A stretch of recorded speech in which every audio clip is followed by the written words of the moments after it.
for that, but that's what I found out about NSA and other federal agencies using the FBI fusion centers as vengeance for hire entities. Now, the fusion centers were created after 9/11.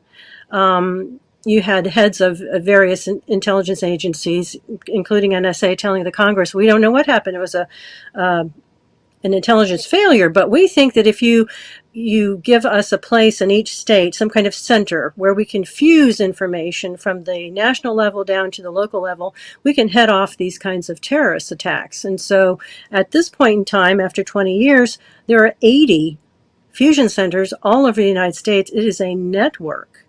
And they supposedly are watching for terrorist plots, trying to identify terrorists, et cetera, et cetera.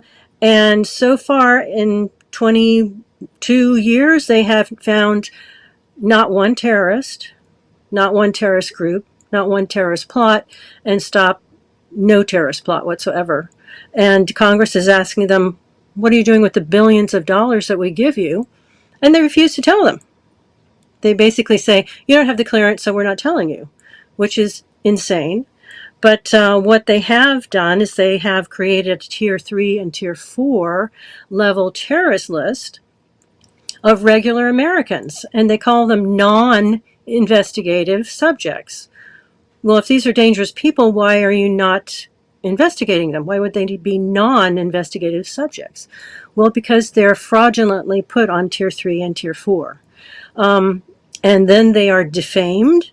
The fusion center operatives go throughout the neighborhood, show their shiny little badges, and tell them, we have a problem in your neighborhood. You know, John Smith is, we think he's a terrorist, and he has predilections for pedophilia and all kinds of other stuff. And they scare the heck out of these civilians who don't have any idea that they're lying. They do create false dossiers right and left. There are hundreds of thousands of false dossiers.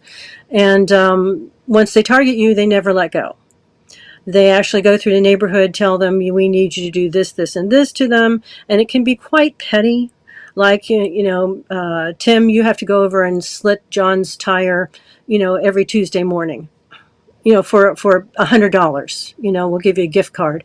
But they can also basically enlist the neighbors to allow or to participate in hitting these people with electromagnetic weapons. These are the types of weapons that hit our diplomats, and they can be quite devastating. They go through almost anything and everything, and you can see my face is swollen. I mean, I'm old, but my face is still swollen from these weapons hitting my home 24/7. And of course, police don't have any idea what you're talking about, or they're told to butt out.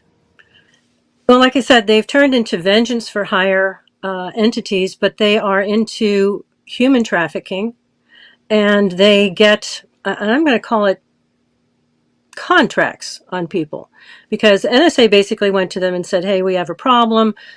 This woman is suing us. Maybe they admitted it or not. We stole her work and awarded it to a woman who was sleeping her way through the weapons and space management. Maybe they admit it. I don't know. Or maybe they had an entirely different story, but they put out a contract on me and they said, okay, this was to the Florida people. And so they went through the neighborhood. I was staying with my parents, actually, because they were in their 80s and needed some help. And I was waiting for my EEOC case to come up. So they went through the neighborhood defaming me, surprise to me. And I ended up getting stalked and harassed. And I think Bill Binney calls it cast iron coverage, which means if you leave your home, somebody is watching and beeps their horn, a warning like she's leaving or she's coming or whatever. And then you have 2, 3, 4, 5 cars kind of pile on and follow you everywhere you go, sometimes just making their presence clear, sometimes impeding where you're going, other times causing car accidents. So this is not surveillance.